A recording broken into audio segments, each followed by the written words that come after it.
Poor people are just lazy. They make terrible financial choices. They don't know how to budget. We've all heard this, right? In fact, depending on how you were raised, maybe you've even thought it yourself. It's the classic American narrative. If you're struggling financially, it must be a moral failing. It must be a character flaw. Well, today, we are going to completely shatter that myth. And we're going to do it using a little bit of psychology. Society loves to look at people living paycheck to paycheck and judge them from a pedestal. We ask things like, why don't they just save? Why are they buying a new iPhone on a payment plan when they can barely make rent? Why on earth would anyone take out a payday loan with a 300% interest rate? Don't they have any long-term planning? Here is the harsh truth that people looking from the outside in fail to understand. You cannot judge the psychology of poverty through the lens of privilege. You see, money doesn't just buy comfort. It buys something much more valuable: psychological bandwidth. And when you are living in poverty, that bandwidth is constantly maxed out. When you are stressed about how you're going to pay your rent on the first of the month, how you're going to afford groceries next Tuesday, or how you're going to pay for your prescription medication,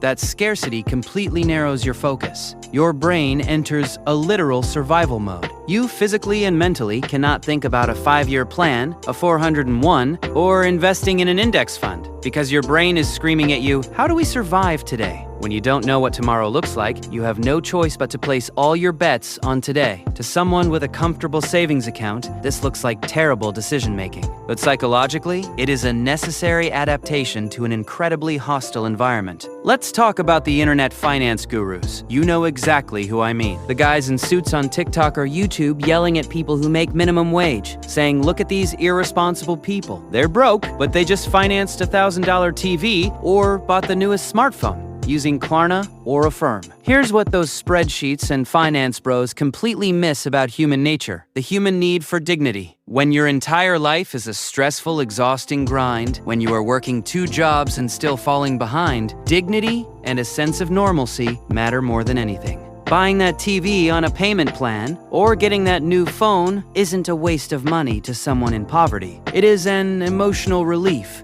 It provides a fleeting moment of joy. It gives a sense of social belonging. It is a way for a person to feel, just for a moment, that their entire existence isn't solely defined by struggle, unpaid bills, and deprivation. And what about those insane high-interest loans? The payday loans, the title loans, the maxed-out credit cards? Finance gurus love to look at poverty like it's just a math equation. They point at the screen and say, look at that APR. That's a terrible financial decision. Let me tell you something. When a single mother has a medical emergency, or when her car breaks down, and in most of America, if you don't have a car, you lose your job, she doesn't care what the interest rate is going to be in 6 months. Future interest rates do not matter when today's survival is on the line. She takes that brutal loan because the alternative is losing her job, getting evicted, and not being able to feed her kids. That is not stupidity. That is a broken system backing someone into a corner where they only have bad options to choose from. People make long-term investments in education, in health, in a business, only when they feel a baseline of stability about their future. But when you exist in a totally unpredictable system where one flat tire or one hospital visit can ruin your entire year, thinking about long-term wealth building feels like a complete joke. Poverty is not just a lack of cash. It is a massive, suffocating cognitive load.